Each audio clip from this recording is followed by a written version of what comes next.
Cara bahagia adalah mempertahankan persahabatan. Karena gini Kak, semakin bertambahnya umur, persahabatan kita, pertemanan juga itu semakin mengecil kan. Betul. Yang benar-benar sisa itulah teman baik kita. Udah bukan jumlah lagi, Om. Bukan. Bukan banyak-banyakan teman sekarang mah. Jadi kalau gue lebih simpelnya lagi gini. Kita ngebantuin orang tanpa pamrih. Yes. Coba aja lakuin dulu deh. Apapun bentuknya, bisa tanggal lu kawinan. Lu bagian apa kayak gitu. Itu gue udah happy banget. Kayak gitu. Jadi ukurannya bukan orang lain. Sekali lagi ya. Iya. Ukurannya adalah diri sendiri.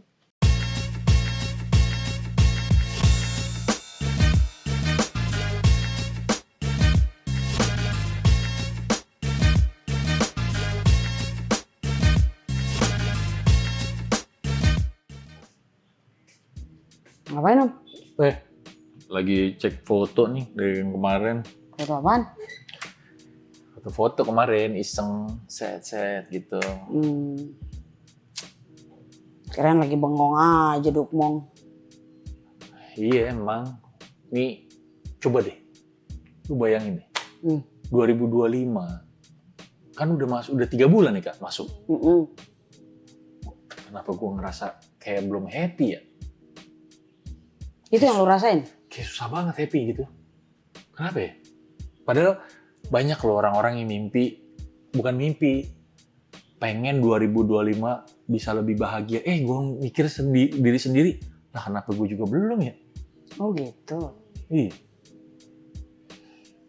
Jadi padahal sebenarnya bahagia itu sederhana loh. Ya banyak yang bilang kayak gitu Kak. Karena bahagia tuh yang nentuin kan katanya diri kita sendiri. Benar. Tapi gimana caranya? Ya caranya itu ukurannya dari diri kita sih sebenarnya ya.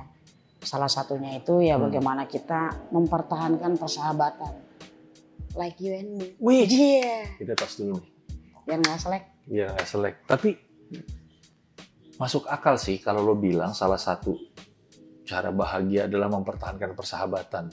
Karena gini Kak, semakin bertambahnya umur, persahabatan kita, pertemanan juga itu semakin mengecil kan. Betul. Yang benar-benar sisa itulah teman baik kita. Udah bukan jumlah lagi Om. Bukan banyak-banyakan teman sekarang mah. Kita carinya yang benar-benar ngerti kita dan kita juga bisa ngerti dia. Itu salah satunya. Itu baru salah satu. Berikutnya meningkatkan kebahagiaan ya. Berikutnya kita harus belajar bersyukur. Nah, ini nih yang dari kayak hal-hal begini. Kecil aja Om. Gimana caranya coba? Kalau gue sih gini ya.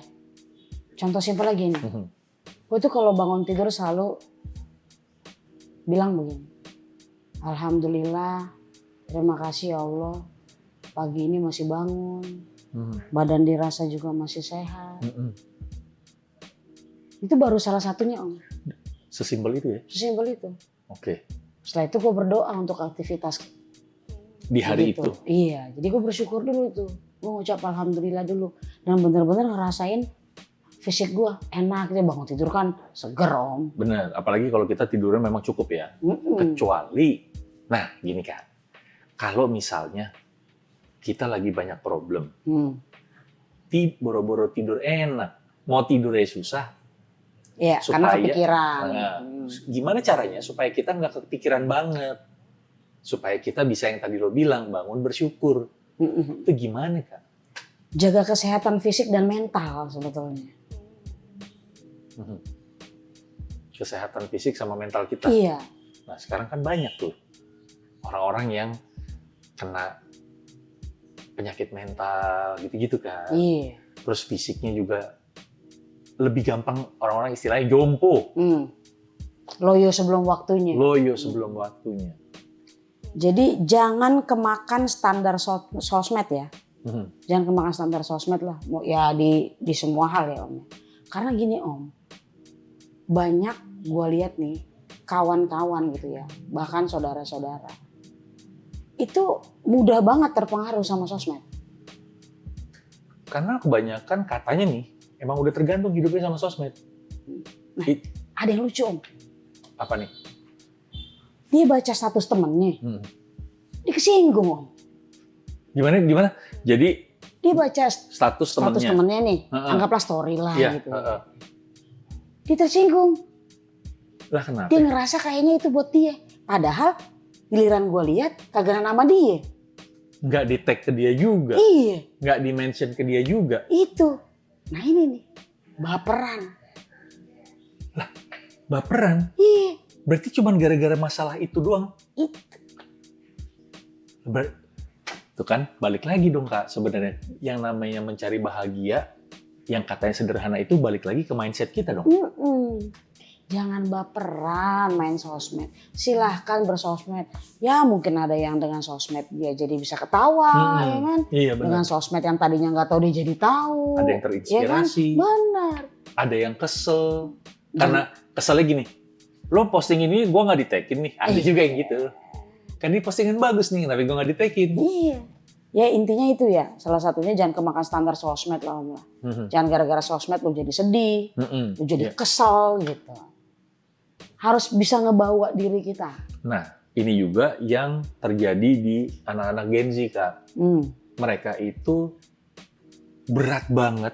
Apapun kehidupan mereka itu sangkut pautnya, hubungannya kayaknya memang dari sosmed. Itu benar banget. Itu juga bisa menimbulkan perkara baru kan? Benar banget. Nah, ini gue ada pengalaman pribadi nih Om. Salah satu yang bikin gue happy ya. Yang bikin perasaan hati gue seneng. Itu ikut kegiatan sosial Om. Nah, kegiatan, kalau zaman sekarang nih, kegiatan sosial kayak gimana Kak? Nah, mungkin kalau orang-orang dulu mah sukarelanya itu mungkin ada yang gotong royong bersihin got. Kalau di lingkungan cowok-cowok ya. Cowok-cowok. Mungkin ada yang ikut Karang Taruna kali. Yang bagi, zaman dulu Karang Taruna tuh. Yang kayak belajar ngerangkai bunga lah. Ada tinggal sosial untuk kaum duafa lah. Macem-macem lah. Nah kalau pengalaman gue ngerasain kayak support orang gitu Om. Iya. Itu bikin gue happy loh. Asli. Apalagi gue ngelihat orang dia punya problem dan ketika dia cerita nih sama gue, terus gue berusaha untuk ngasih dia masukan yang terbaik, terus dia connect nih, dia nangkep, dia nyambung, terus dia jalanin dan ternyata berhasil Om. Bukan cuma dia yang senang, gue ikut senang Om. Itu kebahagiaan yang itu luar biasa. Tapi gue merasa setuju banget karena gini, zaman sekarang nih banyak anak-anak muda ya. Ini gue appreciate banget Kak, melihat apa yang mereka lakukan.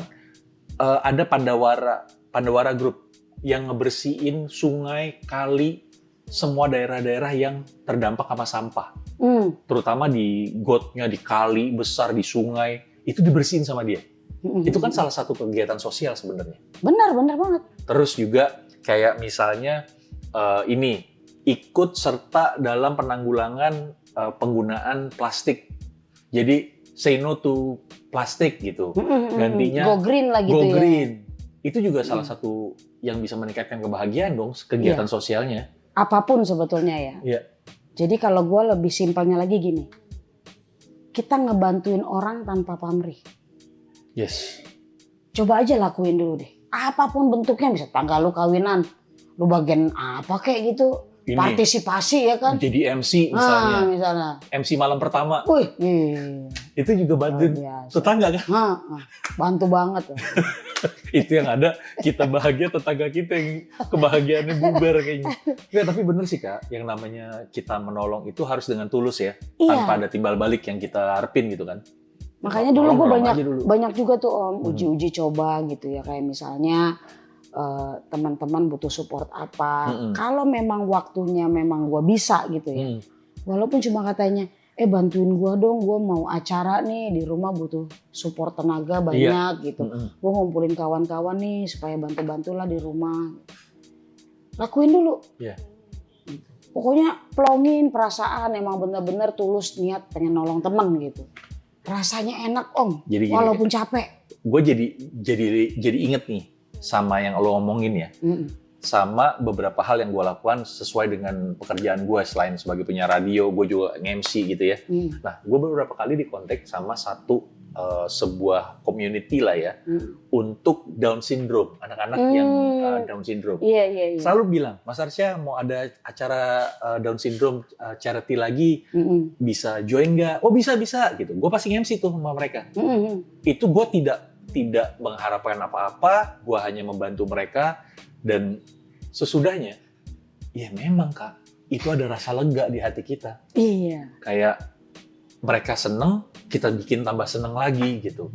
Itu menurut gue salah satu yang bisa dibilang menjadikan manusia itu bahagia itu kali ya. Ya, kalau kita udah ngalamin pasti ngerti lah ya, pasti paham. Ya, sama ini gue pernah juga tuh kayak jadi pada saat itu gue tuh kayak bikin list gitu loh. Journaling gitu ya. Jadi gue bikin target-target tertentu yang kiranya menurut gue sendiri nih, itu akan bikin gue happy. Oke. Contoh, gue pengen banget ke Bandung satu tempat, anggaplah ini misalnya Ciwidey misalnya. Wisata Ciwidey. Gue target tuh, gue pengen main ke sana, kayaknya gue happy deh kalau main ke sana. Gue 2 hari 3 malam aja atau 3 hari 4 malam aja gitu ya. Gue ngumpulin duit itu. Nabung duit. Ya. Gue nggak ada target waktu ya. Pokoknya sesempatnya aja dan terkumpulnya uang aja gitu. Pas momennya dapet nih, uang udah ada, waktu oke. Gue berangkat Om. Ciwidey awat, balik nih. Nyampe rumah apa segala macam. Nggak gue pikirin lagi tuh Om. Nah berikutnya selang berapa lama nih, gue pikirin. Oh iya, gue pulang tuh nggak ada beban, walaupun capek gue enjoy. Besok paginya padahal gue kerja lagi apa, tapi gue happy. Dan ada cerita dari perjalanan lo itu kan, yang lo inget dan itu bikin lo terus ceria kan? Itu ngaruh banget sama kehidupan berikutnya. Dalam artian waktu-waktu hari-hari berikutnya ya.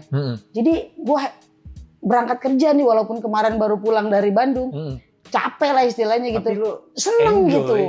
Berangkat kerja tuh gue sumringah gitu. Itu ngaruh banget tuh Om. Berarti salah satunya caranya adalah lu jalanin aja. Gak usah dipikirin apa-apa. Nikmatin perjalanannya, nikmatin prosesnya. Betul banget. Iya kan? Kenalin diri sendiri sebetulnya. Karena gini ya, ini versi gue loh. Ya, benar. Gue minum air putih pakai es batu. Ya kan? Dinginnya mantep tuh. Gue glegek. Ada rasa happy, puas dan hal yang enak lah yang gue rasain. Iya gitu, bener. Ibaratnya kayak lo minum gitu. es teh manis. Padahal itu cuma air putih pakai es. Rasanya gue seneng banget Om. Gue naruh gelas itu, luar biasa. Begitu. Nah itu ukuran gue.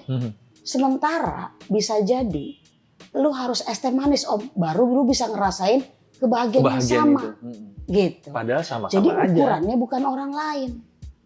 Kenalin diri sendiri. Nih, jadi ya. Misalnya gini, gue happy hanya dengan menggunakan kaos. Familiar kan? Familiar banget. Tapi lu lebih happy dengan menggunakan celana pendek. Gitu. Atau kalaupun baju, kemeja misalnya. Yes. Lu happy, ya nggak apa-apa silakan. Itu kebahagiaan lu. Kebahagiaan gue adalah menggunakan kaos. Ya gue pakai yang bikin gue bahagia. Pakai kaos. Tapi salah satunya yang bikin gue bahagia juga adalah itu. Kalau gue bisa pakai kaos yang memang gue suka. Kaos yang memang jadi keseharian gue gitu. Iya kan? Iya. Jadi gini ya. Kenalin aja diri sendiri. Bener sih Kak. Itu ternyata ukurannya memang bukan orang lain itu. Ya. Bukan orang lain, tapi diri kita sendiri. Ukurannya diri kita sendiri. Orang lain pergi ke Paris bahagia banget. Gue cuma pergi ke Blok M gue udah bahagia Om. Misalnya sih. Begitu. Orang lain misalnya makan di restoran mahal. Gue hanya makan somai bulungan. Itu gue udah happy banget. Kayak gitu. Jadi ukurannya bukan orang lain. Sekali lagi ya. Ukurannya adalah diri sendiri. Untuk lo jadi bahagia. Menurut gue. Ya, ini hasil kita obrolan sharing kan. Kita boleh mencontohkan ini ke orang lain gitu. Terserah orang mau terima apa enggak apa-apa gitu. Tapi balik lagi, ternyata untuk bahagia itu sesimpel kayak ukurannya adalah diri lo. Jangan orang lain untuk dapetin kebahagiaan itu. Belum tentu orang lain makan pizza itu di dia enak, tapi belum tentu kita makan pizzanya juga sama-sama enak belum tentu kan? Belum tentu. Gitu. Karena ukurannya diri Ukurannya masing-masing. diri masing-masing. Yang penting bahagia sesuai dengan kapasitas diri. Gua tos dulu lah. Biar nggak selek. Biar nggak selek. Iya. Sama apa? Yang penting sama-sama bahagia. Nah, semoga 2025 banyak orang yang lebih bahagia karena Amin. dia tahu ukurannya ngelihat ke dalam diri sendiri. Yes. Jangan pernah gantungin kebahagiaan di orang lain. Nah itu dia. Iya kan? Makanya ada istilah. Babeh lu babeh gua Bener. Iya kan? Emang bener kan? Bener itu. Be B. babeh. Aduh.